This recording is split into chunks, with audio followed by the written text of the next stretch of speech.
In the Soviet Union, vodka was more than a drink. It was a ritual, a companion, and for many, a necessity woven into the very fabric of daily life. At weddings, it flowed as freely as music and laughter, toasting the future of young couples. At funerals, it was poured to honor the dead, blurring grief with intoxication. In factories, after long and punishing shifts, bottles appeared in break rooms and locker areas, where workers lifted their glasses, not only to celebrate, but to forget. Even in the corridors of power, vodka was served at political banquets, symbolizing unity as much as indulgence. To decline a glass was rare and often dangerous. In a culture where conformity was expected, saying no to vodka was viewed as an act of separation, as if one were rejecting the group itself.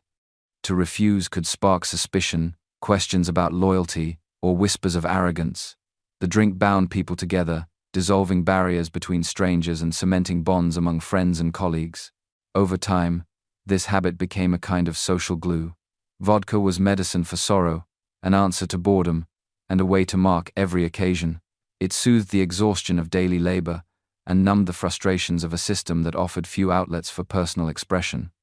It was both a comfort and a trap, shaping the rhythm of Soviet life with its presence at every table and its influence in every gathering. Soviet literature and cinema often mirrored this reality, turning alcohol into a recurring symbol of both humor and tragedy. In novels, vodka appeared at kitchen tables and factory meetings, portrayed as the backdrop to endless conversations about work, politics, or despair. Filmmakers used drunkenness as both comic relief and social critique. From bumbling characters whose antics lightened the screen to bleak portraits of men undone by the bottle.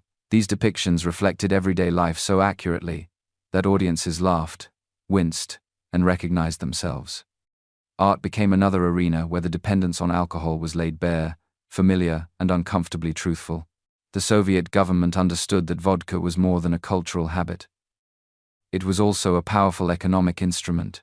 Sales of alcohol brought vast revenues into the state budget, quietly supporting the enormous machinery of the planned economy. Year after year, factories, farms, and offices produced goods that often failed to meet demand or quality standards. Yet, vodka never failed to sell. Shelves that stood empty of basic necessities still carried bottles of spirits, and citizens lined up eagerly, handing over their wages to the state in exchange for brief relief. For the leadership, this was a reliable source of funds, a hidden lifeline for an economy under strain. This reliance created a deep contradiction. Official propaganda often warned of the dangers of drunkenness, speaking of the need for discipline and hard work, yet the very same authorities encouraged drinking by ensuring vodka was always within reach. The workforce itself bore the cost. Factories tolerated alcohol consumption because it softened discontent and kept morale intact, even as accidents increased and productivity suffered. Supervisors turned a blind eye to workers staggering back to machines after long lunches filled with drink, because to enforce strictness might spark unrest or open dissatisfaction. Alcohol thus became a kind of unofficial currency, circulating in every corner of Soviet life. It funded the state while draining the health and strength of its people. Families suffered, hospitals filled, and production lines slowed, but the flow of rubles into government coffers continued. The economy of addiction revealed the fragile balance at the heart of the Soviet system, one in which the same substance that destroyed lives also helped sustain the state itself. The human cost of alcoholism in the Soviet Union reached into every corner of society. Behind the impressive figures of production quotas and state revenues lay stories of homes falling apart, children left hungry, and lives consumed by despair. Vodka was always present, but its presence often meant chaos rather than comfort. Families that might once have stood strong fractured under the weight of daily drinking. Marriages collapsed as partners grew distant or violent, while children learned to navigate households where shouting, silence, or drunken laughter replaced warmth and stability. The damage showed itself most clearly in the hospitals. Wards filled with patients suffering from cirrhosis of the liver, failing hearts, and nervous system disorders that came from years of abuse. Doctors worked tirelessly, yet treatments were limited, and many cases were too advanced to heal. Beds were occupied by men and women still in their prime, their bodies worn down by relentless cycles of drinking. For every patient admitted, many more remained outside, untreated, still staggering through streets and stairwells, carrying the same hidden illnesses. Communities adjusted to this reality by normalizing it. Public drunkenness became a familiar sight, so common that few stopped to notice anymore. It was not unusual to see men asleep on benches, lying in snowbanks, or passed out in the corners of stairwells. Children walked past without surprise, having learned early that this was simply part of daily life. Crime, too, grew out of this landscape. Fights broke out in courtyards and alleys, thefts increased as people stole to fund their drinking, and violence within the home became a dark undercurrent that rarely made it into official reports. Yet, for those caught in it, vodka remained both comfort and curse. It dulled the pain of hunger, loneliness, and disappointment, while deepening the very problems it claimed to ease. It promised relief from fear and shame, but delivered only illness and isolation.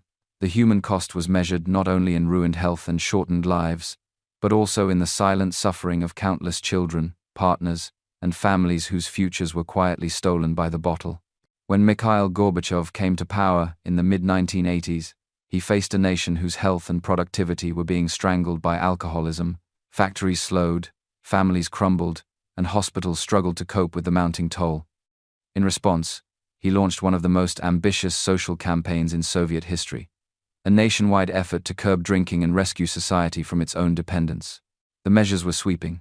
Sales of vodka were limited, prices raised, and state shops often carried fewer bottles than before. Vineyards were torn from the soil, their destruction symbolizing the seriousness of the new policy.